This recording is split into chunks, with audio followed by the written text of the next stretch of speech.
Hello and good morning to our listeners from around the world. I want to welcome you to another great edition of This Morning with Soulivity, broadcasting live from our nation's capital here in Washington, D.C., and on KMET 1490 AM radio in Southern California.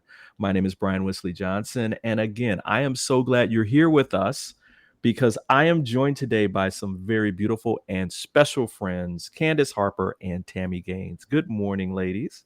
Good Good morning. morning. Oh man, this is a great day. It's raining here, but it's okay. I mean, the Here rain too.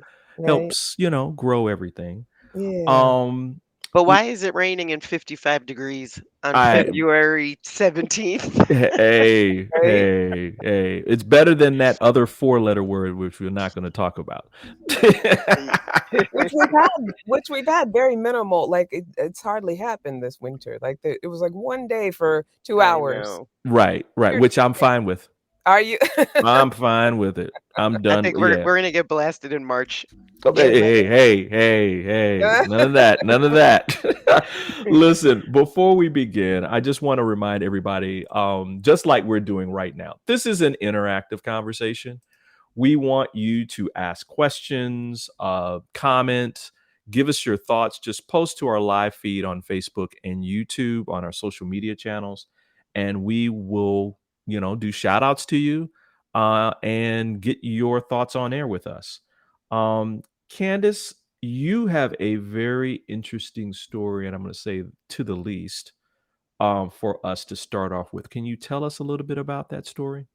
Well, I just, learned about this stuff this week. I feel like I'm late to the game, but we're adding another to the annals of the Me Too movement and disappointing childhood heroes who have been behaving badly. Steven Tyler. There's a woman named Julie Misley who is suing him because in the Mm, 70s, yeah, in the 70s, he sexually assaulted her. And also for a long period of time, she was 16 years old, he was 26 years old. And they had an ongoing relationship. He even got parental rights from her parents to take her on tour. And the kicker is that he wrote all about it in his memoirs recently.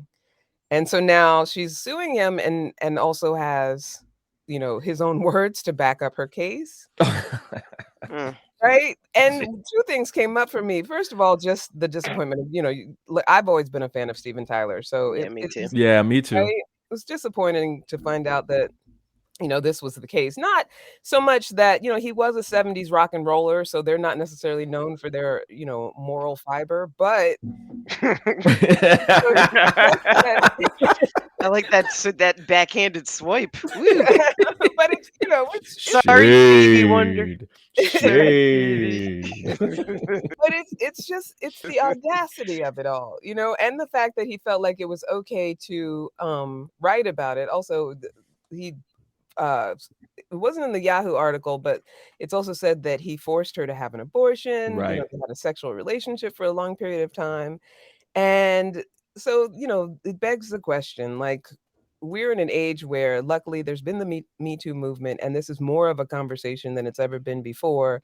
But I still feel like there's an air of audacity. So I thought it'd be Hmm. interesting to just kind of talk about one, like what can the conversation be specifically with young people because we are so fame obsessed.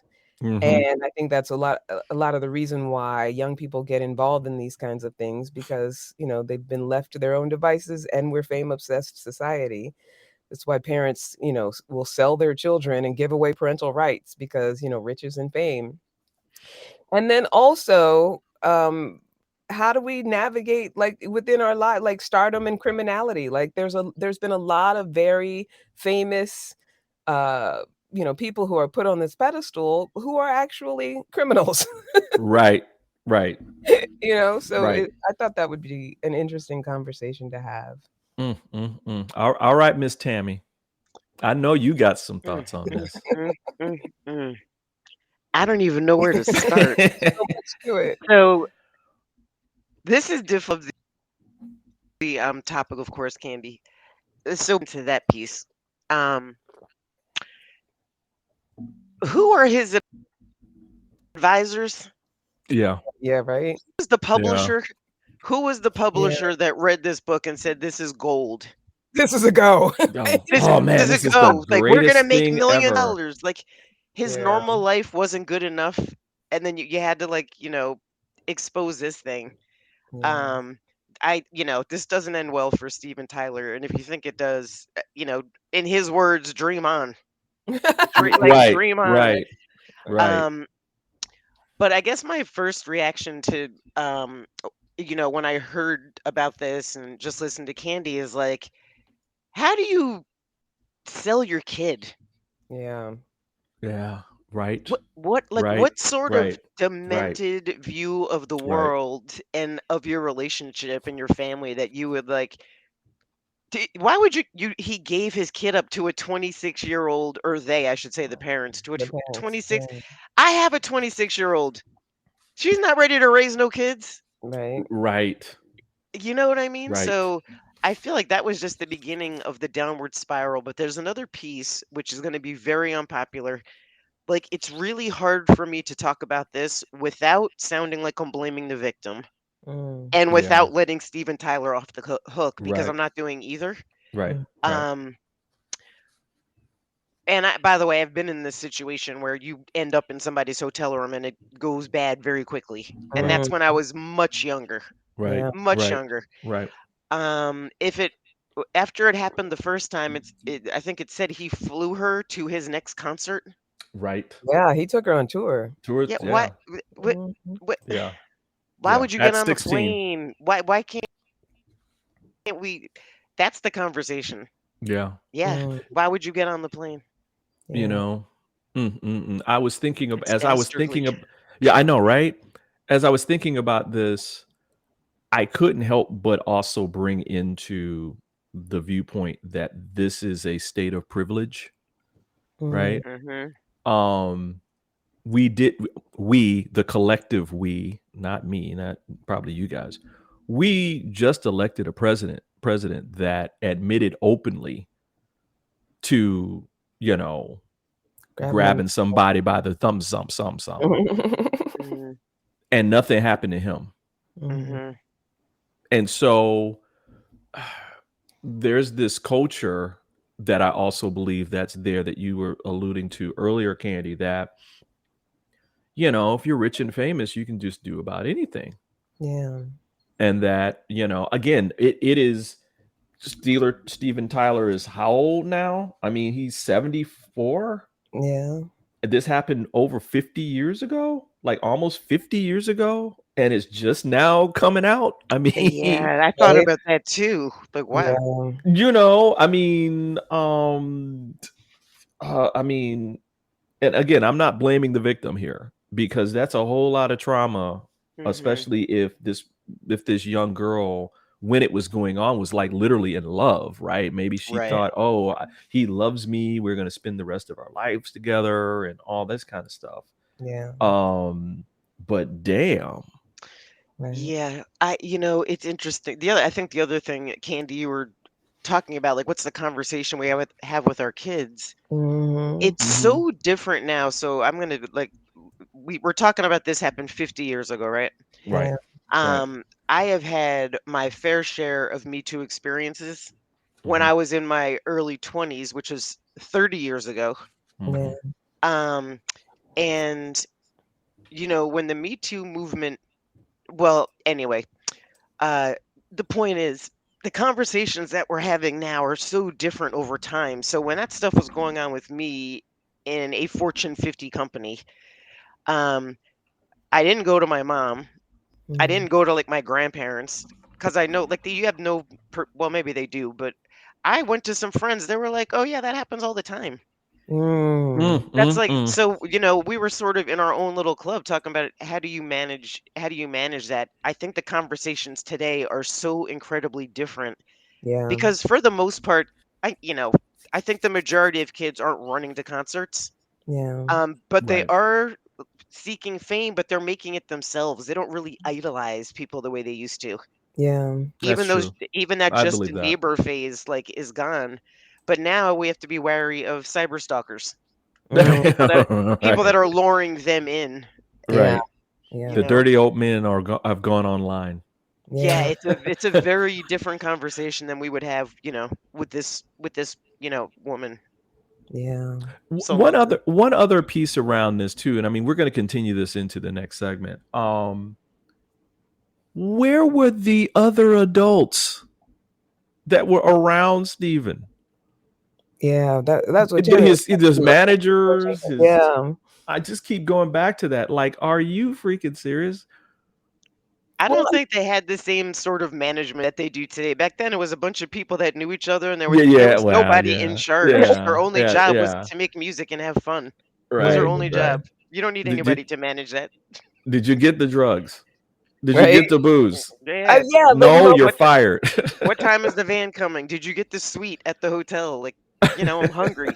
Yeah, like handlers and enablers, who also were benefiting, it's like with the R. Kelly case, also benefiting from fame and all of that. Yeah. Well, Stephen, you better start reading up on how about just grab a book? Right. Grab a couple of books, you're gonna need them. Exactly. Look at what just happened to R. Kelly. So, I mean, that's a whole nother. That's like 3 shows. That's not even one show. Every time you say his name, a shiver goes through my body. It's so wrong. The whole thing is just so wrong on so many levels. And the saddest part is specifically with music, I feel like there's just a long list of, idolized musicians, from maybe a time gone by, but maybe we don't know what's happening now. Cause I don't know, like Tami, we're the same age group. Like in the 90s hip hop, like I had no idea what was going on. And there was a recent documentary, I want to say a couple years ago, talking about what was happening with like was it Def Jam Records and yeah. It's always there was a lot going up in NYC. Yeah. So, I feel like it's one of those things where you don't know what's happening when it's happening. It's always a hindsight type conversation. Like, oh, now we realize that this is what the young people were doing. No, we're not buying that line. We know everybody that we're just complicit. Yeah. But complicit and keeping it from whoever would have actually stopped it, Absolutely. Exactly. Absolutely. We're going to keep talking about this. Because this is it's a rich topic. So everybody listen, we're going to just take a quick break. And we're going to keep talking about this case and probably bring in some other cases that are similar because we need to talk about this. And so we'll be back in about, maybe 2 minutes. 2 minutes and 1 minute. I don't know. We'll be right back.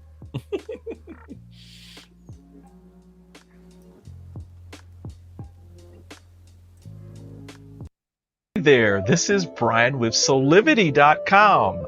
I want to share some exciting news about our new Aspire Academy by Soulivity. Now, you probably want to know what the Aspire Academy by Soulivity is. Well, it exclusively connects you with people around the globe and who share the intense desire to improve themselves and create a better life for themselves today. There's classes, there's workshops, there's live events, and even more exclusively just for you.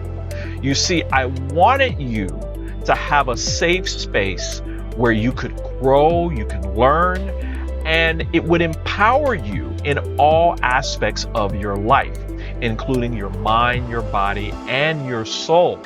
So how do you get started? Well, it is so easy. First of all, the best part, joining Aspire Academy is absolutely free. Just click on the Join Now button, sign up, and begin your journey. As a special part of this invitation to you, there are some free courses that are available for you to try from our amazing roster of coaches and collaborators. It's our way of saying thank you for all of your support and being with us along our journey of expansion. I hope you enjoyed the Aspire Academy by Soulivity today. Start the process. Learn more about your passion, your purpose, and how to live a higher quality life.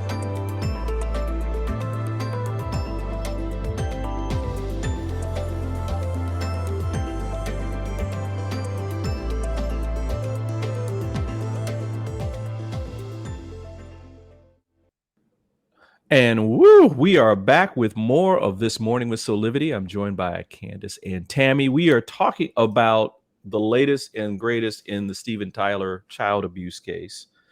Woo. I have an updated twist with this case. Uh-oh.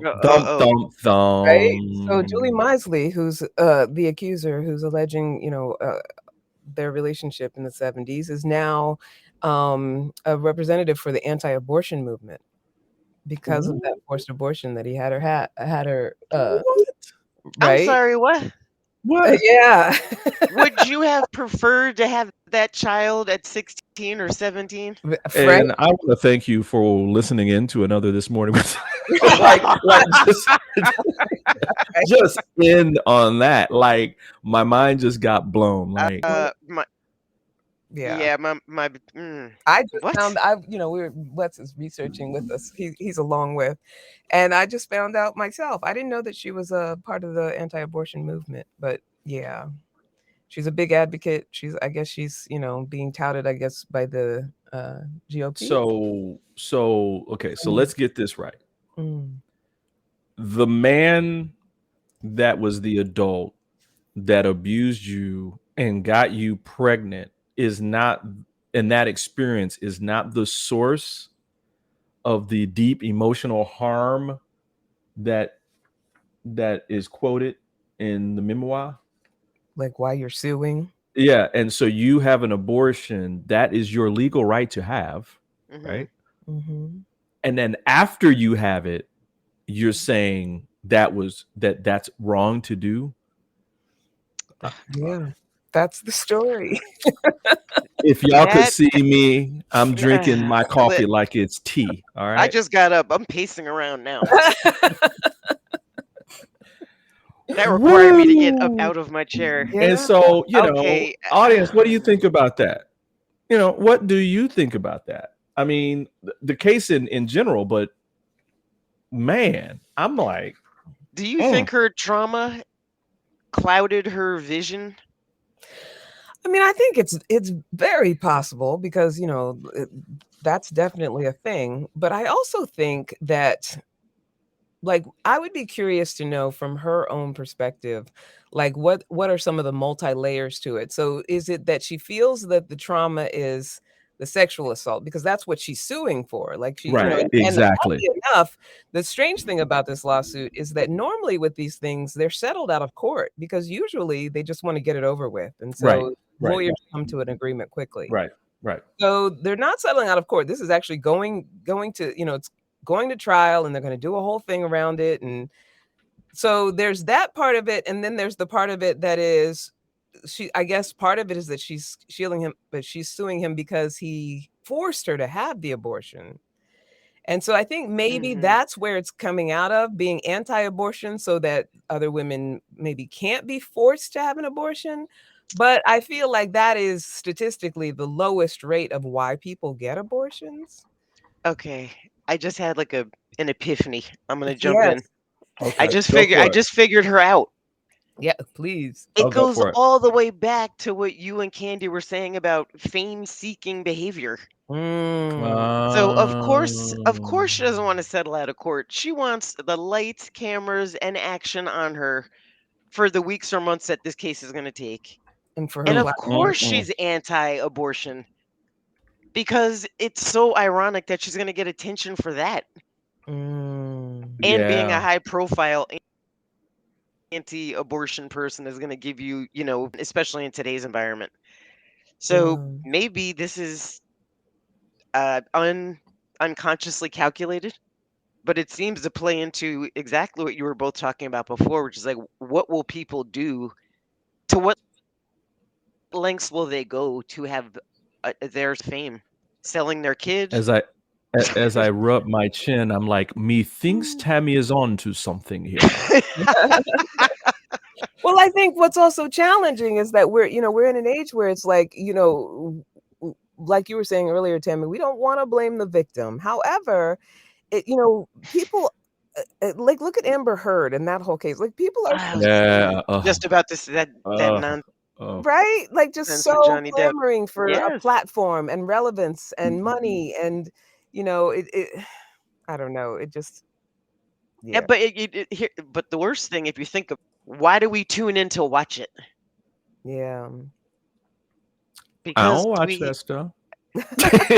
I don't mean we, the three of us. I know the I collective mean, like, we, yeah. because aren't we feeding that bad cycle? Absolutely. It's clickbait. Yeah. It's engagement bait. I mean, that's what it's all about now. It used to be, like the Nielsen ratings. It still is about the Nielsen ratings to a certain degree on like certain platforms, but now it's like that plus internet. So they want the likes, they want the comments, they want the shares, they want the retweets, they want all of that.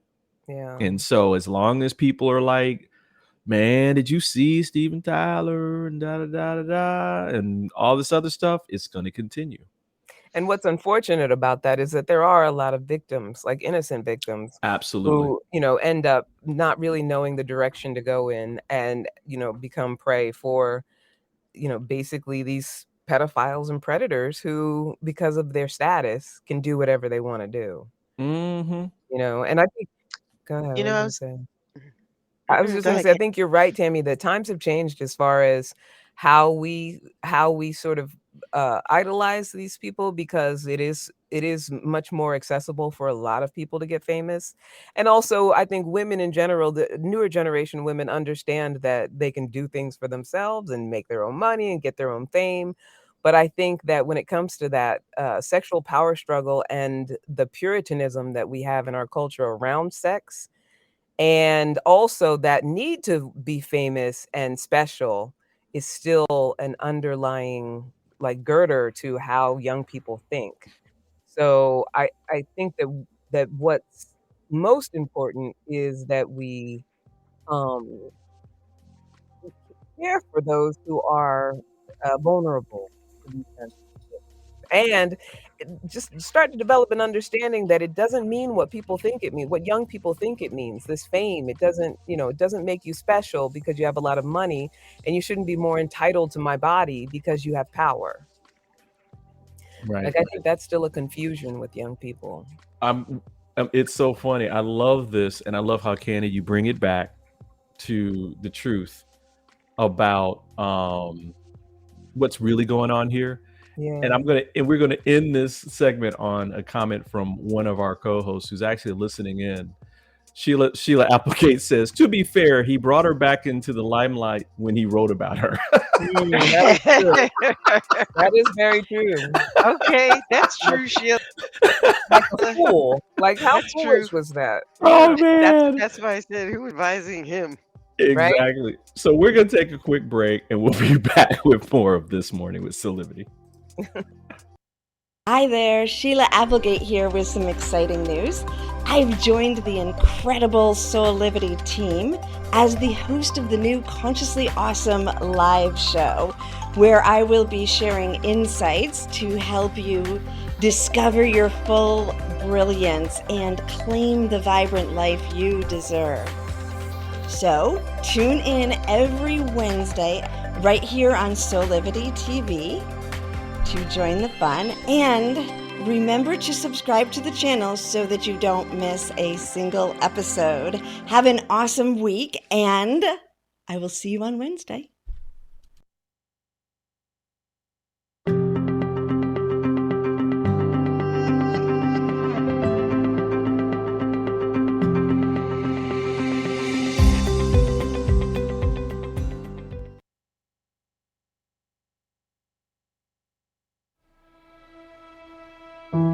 Have you ever asked the question, if I was to be anything, what would I be? Regardless of money, regardless of status, beyond popularity, and fame. Living your passion. Feeling your life has purpose. Soulivity is a space to nurture that which lives in all of us. A place where work can become play, and doing what we love creates the dreams of a lifetime.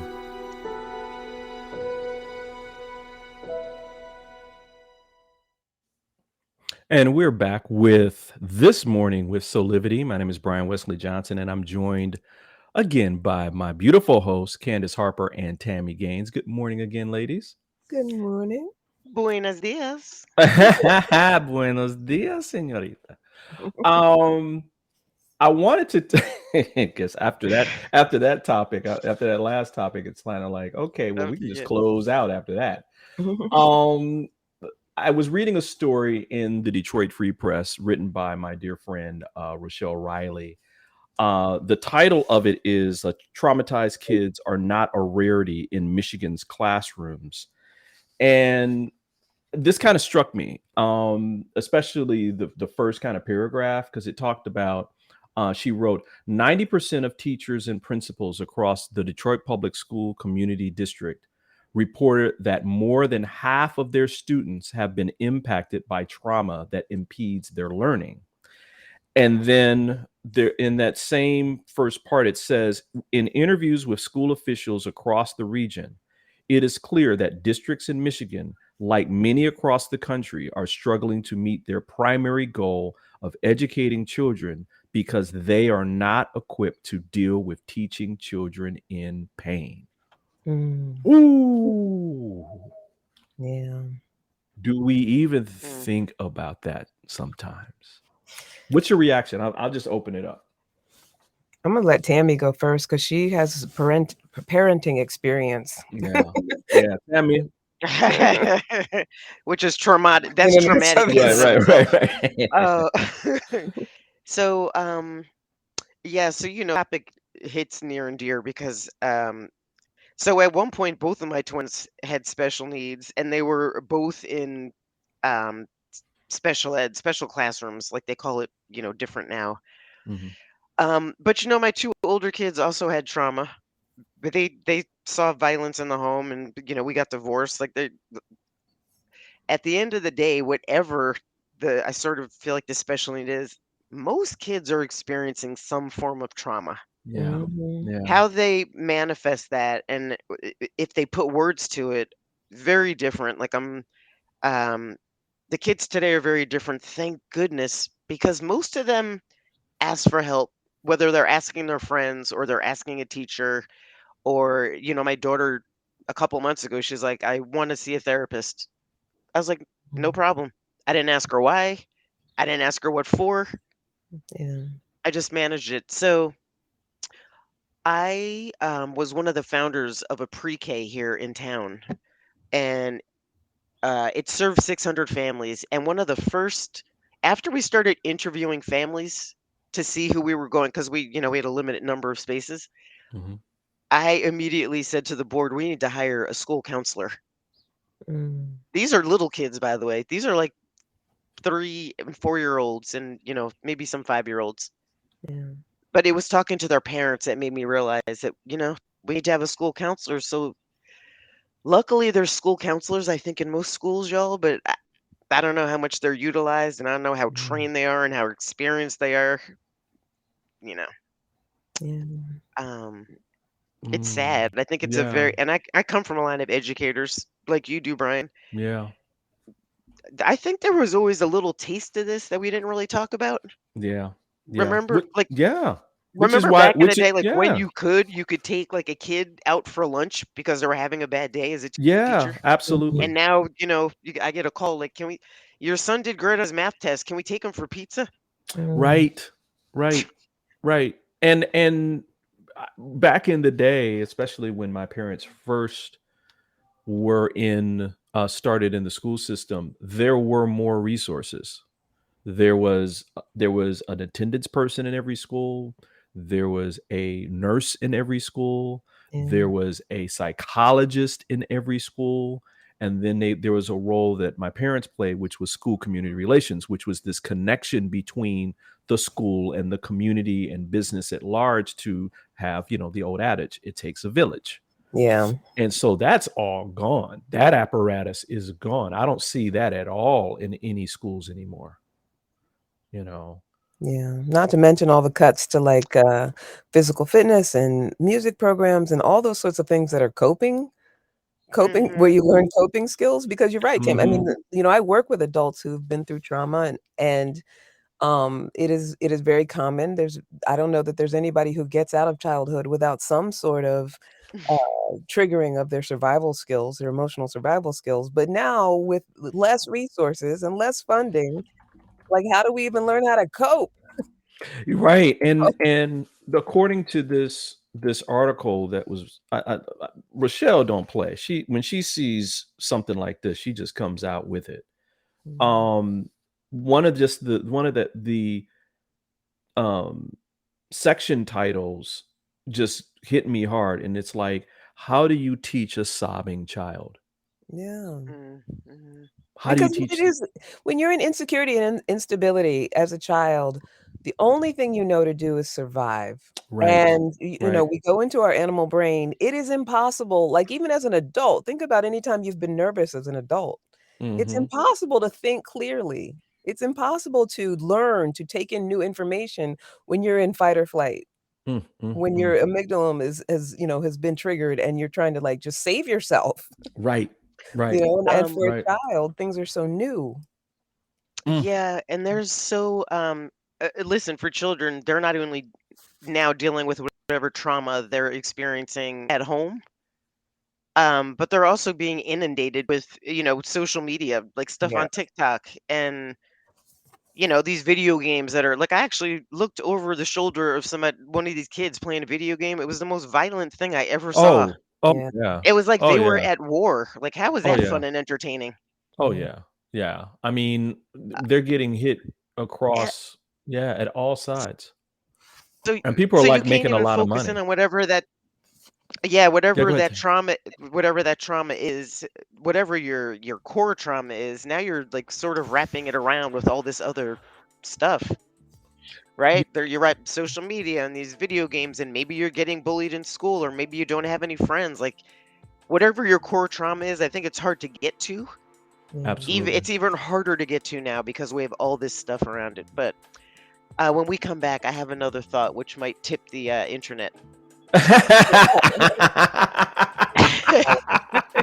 That's it. Let's break the Let's internet, break y'all. the internet, Let's break it. All right, listen, everybody. We're going to take a quick break. We're going to keep on this topic, of course, on how trauma is becoming, which is a barrier to learning in our schools across the country. So we'll be back in 2 minutes.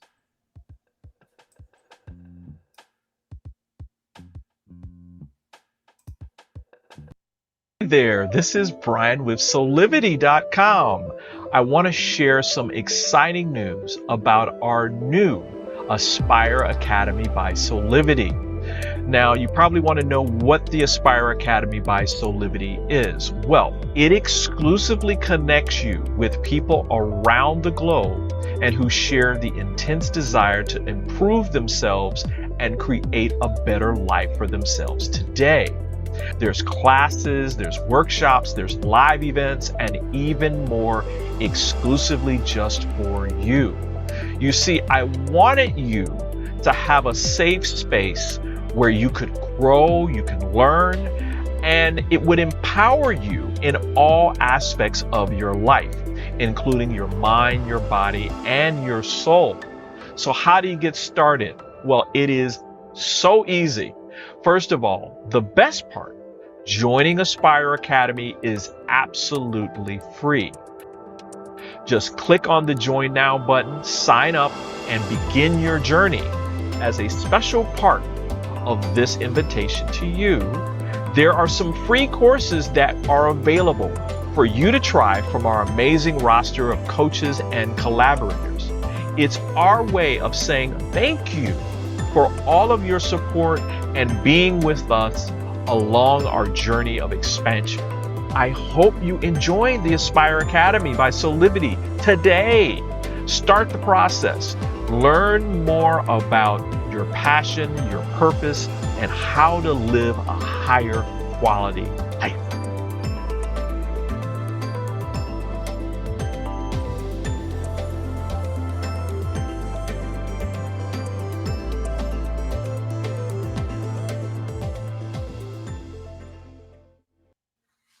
And we are back with more of This Morning with Soulivity. We're just having some fun and some seriousness talking about how trauma is inhibiting learning in our schools across the country. And Tami, you had a thought because we want to break the internet. I did have a thought. Hey Brian, give me that section. How do you teach a sobbing child? You teach them something different. Mm, You don't teach.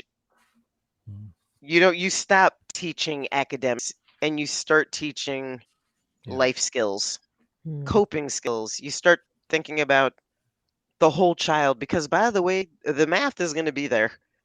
The science is going to be there. What may not be there is somebody that actually sits and talks and teaches what is relevant in this moment. So like I remember when when George Floyd was murdered, nobody was teaching anything here. Nobody was teaching anything. Like Exactly. it was a solid 3 weeks where nothing got done, no homework was assigned, no tests were given, and there wasn't like some mandate that came down from on yonder. Yeah. I think teachers were like, this is there's a supposed to be happening right now, and they had it. So I say all that to say, we need to recalibrate where we put value in our education system. Like, who cares if a kid is a C student if they're thriving emotionally, Right. right? Just and along those lines, it maybe it's starting to happen in some places, but I could tell you there's a movement here in New Jersey to start high school class so the teens can get more sleep. Like they're finding out. Like I see it every day. My daughter goes to sleep at 2-ish in the morning and is up at 7 to go to school. Like walking through the week as a mummy. So I say all that to say I just think we need to recalibrate like what we're teaching and when we're teaching it. You know, I have as a child of educators like you, Tami, there's a couple of thoughts. One, thank you for saying that.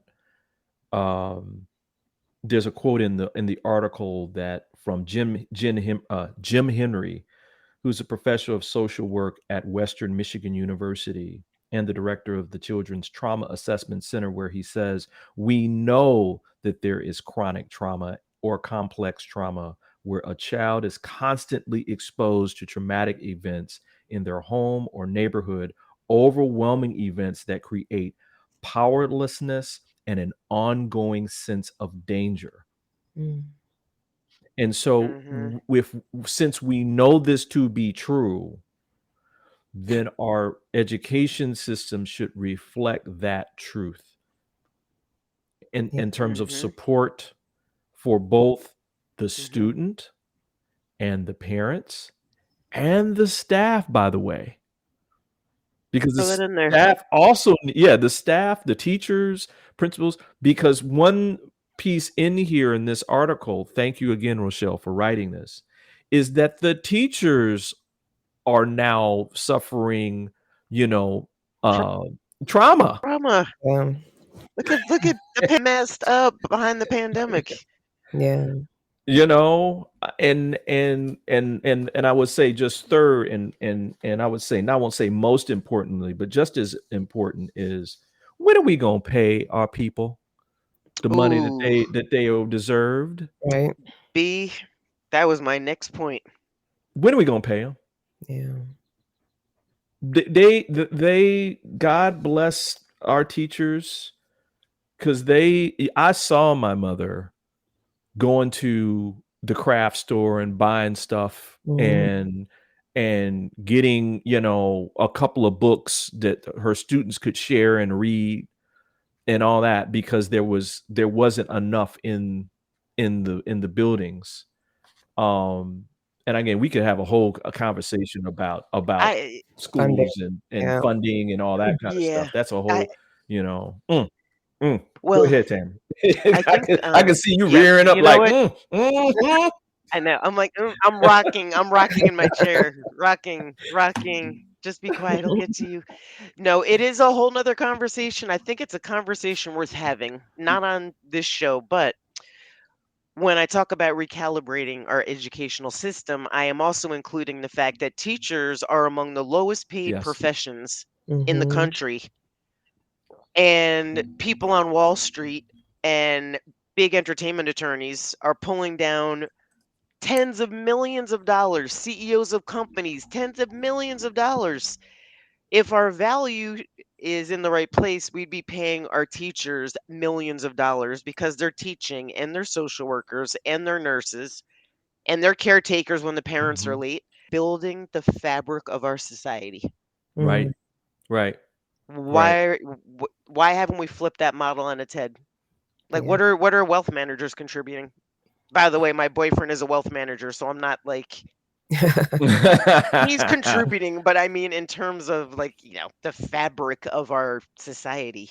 Right. Yeah. Right. When No, do we it's flip that paradigm? I don't know.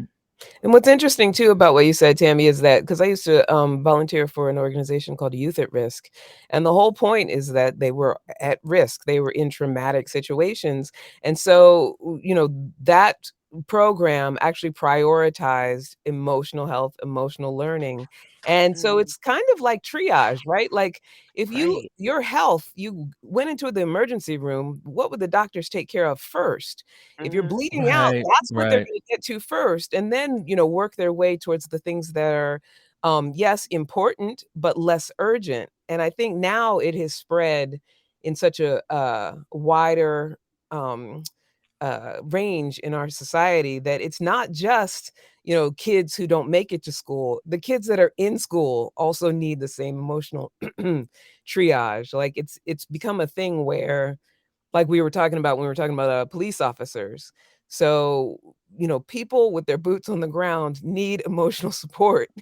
There's no Right. way Hmm. around it. And we don't all have the means, and so it's our systems that really need to kick in. Otherwise, Hmm. what is the future going to look like if we don't start taking care of this and find Hmm. that Mm. funding? Ladies, I am told, we need to have a show on this. We need Yeah, I to, do. we I think just, so because there's we so much, just, yeah, and we yeah. should get a bunch of teachers to jump into YouTube and Facebook, Oh. and then send the transcript to the president. Send them to every governor in the country, and then send it right on to the president. Here's what we care about. Yeah. We don't care about those balloons floating over the ocean, and this is what I care about. Right. Right. Fix the Listen, system. listen, Because everybody. even if our Yeah, go ahead, education Candice. system is just specifically for an industrial complex, even if it's just to create a bunch of workers, it's not sustainable if everybody's unhealthy, Right. Mhm. Right. right? And on Speak on it. on that note, we're gonna take a break and let that seep in, and we'll be right back with more of This Morning with Soulivity. Have you ever asked the question, if I was to be anything, what would I be? Regardless of money, regardless of status, beyond popularity and fame. Living your passion, feeling your life has purpose. Soulivity is a space to nurture that which lives in all of us. A place where work can become play,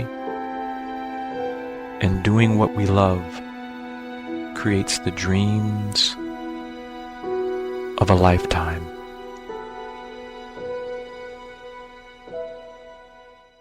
Are you ready to take that first step towards true, unwavering inner happiness? Are you like thousands of people who have everything they need, not want, but need, and still can't seem to find happiness and fulfillment in their lives? If so, the Steps to Happiness show is for you. On my show, you will learn about the principles and practices that lead to true inner happiness. Because guess what? It isn't found in our external environment, but within ourselves instead. Together with my guests, we will explore the latest physical, mental, emotional, and spiritual well-being practices. And together, we'll advise you on the actionable steps you can take towards a happier, more fulfilled, authentic life. So I invite you to join me each week on Soulivity TV on the Steps to Happiness show with me, Teresa Greco. Woo, and we are back with more of This Morning with Soulivity. Ladies, man, this show always goes too fast. It does. You know, I love the topics today. I think we could really talk more about each of them, especially about teaching in America, funding for our education system, and the current kind of plight that exists and has existed with teachers for a long time. Yeah. And staff. I want to include the staff too, because there's support staff that go even more unnoticed than teachers do. Yeah. you know, but I mean, just any final thoughts for both of you? I'll go to you, Candy, first. Yeah, it's funny too, because we talked about this, I think, on Tuesday. My mom was a teacher as well. And, I would always hear about what her main concerns were about the responsibility of her job. And, we always say that teachers should be paid more, teachers should be paid more. And I think, we have these conversations, and of course we want to be able to just sit and solve the world's problems in a conversation. But I am a strong believer in, just standing for what we stand for, right? It's like, Right. all we can really do, because we're having real conversations that empower, right? If you're someone who's listening and you're out there and, you're feeling the same way and that frustration comes up, all we can really do is be a stand for what we believe in. Right. Be a stand for what's possible. And, and as much as we talk about there should be emotional wellness care, there should be services provided for children who are going through trauma. It's like all we can do is in our individual lives, be committed to making sure as much as we can that can happen. Be a space for that. Be a space, a conduit for, helping people in your life get help. Don't feel like you have to solve the overall problem, because no one individual can do that. It's just that willingness to do the small things that we can do. And hopefully that's what people will take away. Like, who can you help today?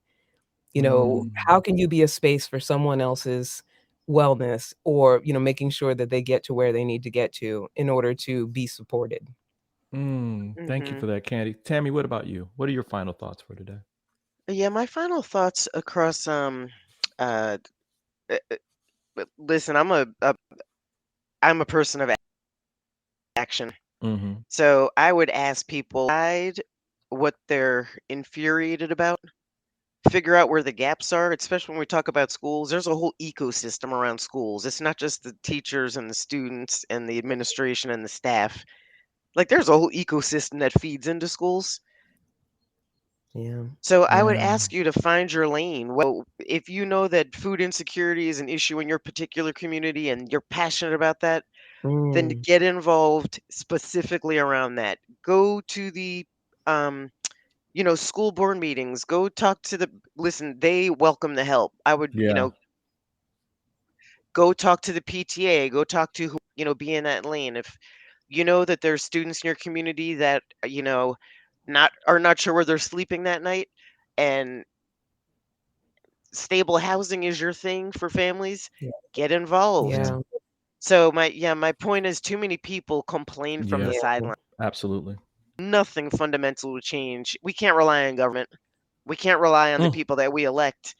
The only thing you can control is yourself and your own actions. So I would just say, just make sure you're getting involved. at, you know, at some level, because that's how we're going to start to change the schools. Thank you to both of you. I think my final thoughts are a combination of both, and I keep hearing these words from my ancestors saying, "Be the change that you want to see." And I love that, Tami, you're talking about get active, be involved, be engaged, right?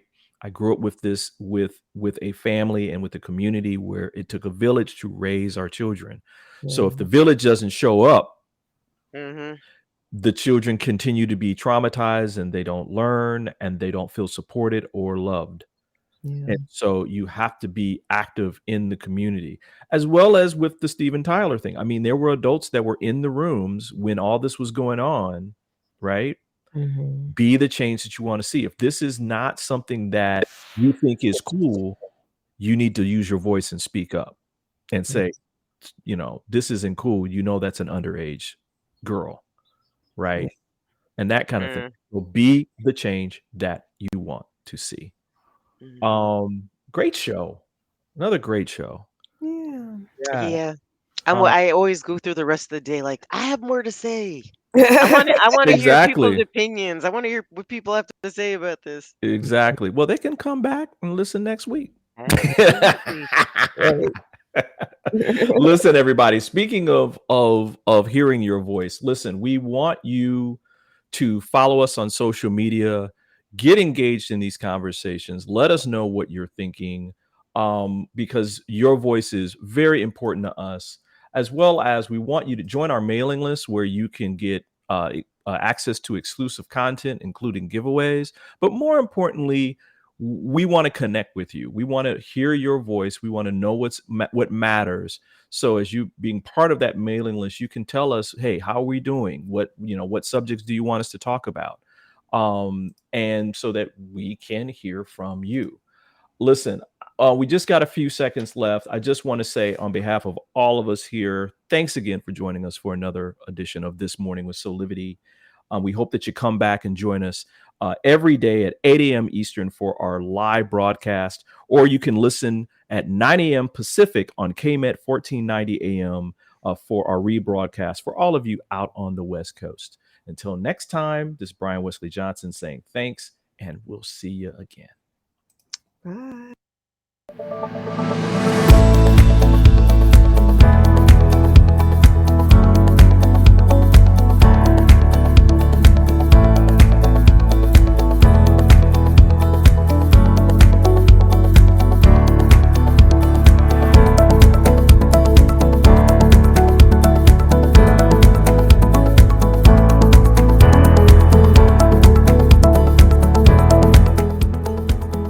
This work is subject to copyright owned by Affinity Global LLC.